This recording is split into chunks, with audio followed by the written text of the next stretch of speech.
Ikibazo cy'abagororwa batorotse gereza ya Nyanza mu ijoro ni ikibazo gisa naho gikomeye. Ubundi abo batorotse ni bande?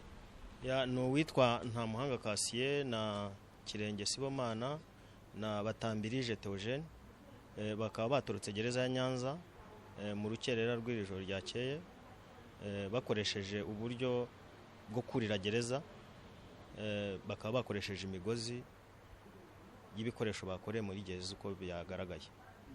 Umuntu ashobora kwibaza uburyo batorotsemo kandi bizwi neza ko gereza ubundi ziba zicunzwe n'abacunga gereza, aho ngaho umuntu akibaza uburyo byagenze kandi bari bahari.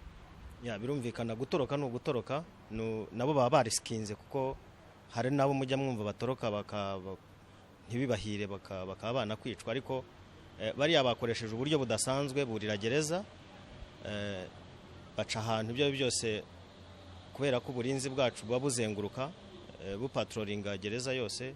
Ubwo rero bagombe kuba bakoresheje uburyo bwo kureba niba nta muntu hari bakahuririra.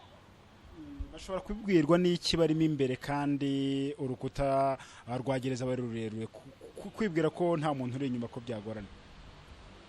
Akenshi urumva nibyo nakubwiraga ni uburyo bwo kurisikinga, ntago wamenya ngo babwiwe n'iki ko badahari, kuko tubimenye natwe twari twahagaze tukabafata, ariko bahanyuze.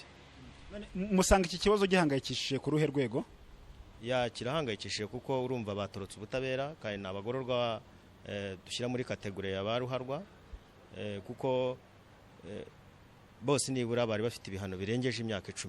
Urumva rero abo ngabo tuba tubafata nk'abagororwa ba high risk. Ku rwego rero rwo kugira ngo dushakishe ukuntu tubafata, nubwo twahuje amakuru n'inzego zose z'umutekano mu gihugu, ntago twakwirengagiza ingufu z'abanyagihugu mu kuba badufasha kugarura aba bantu. Tukaba twifuza ko uwababona aho ariho hose yamenyesha inzego z'umutekano zimwegereye, kuko zifite amakuru, zifite amafoto, natwe twagerageje kuyashyira ku mbuga nkoranyambaga, ku buryo uwabona abantu basa n'abo ngabo n'amazina nk'ayo ngayo, birumvikana abantu banatorotse ubutabera baba bagenda bihishahisha, nabo ntago baba batuje. Kandi ikigaragara nuko muri experience dufite nuko iyo batorotse ntago bahita bakora amamuvoma atandukanye, barabanza bagatuza kugira ngo bari aho byerekera. Ubu rero nuko dufite icyizere yuko bakiri hafi. Niyo mpamvu dusaba abaturage badukurikiye bose kuba batanga amakuru ku nzego z'umutekano bakagarurwa muri gereza. So ubwa mbere abaturage n'ubundi bajya badufasha mu buryo butandukanye, tukagarura abantu benshi. Hari nabo duheruka gukura Bugande, hari n'abava muri Kongo, hari n'abava hafi hano, tukabamenya ko wenda bari ku mupaka cyangwa se benda kwambuka umupaka, ku bufatanye n'abaturage tukabagarura. Rero niyo mpamvu dufite icyizere mu badukurikiye ubu ngubu ko ku bufatanye bwabo hari icyashoboka abantu bakagarurwa. Murakoze. Afande murakoze cyane.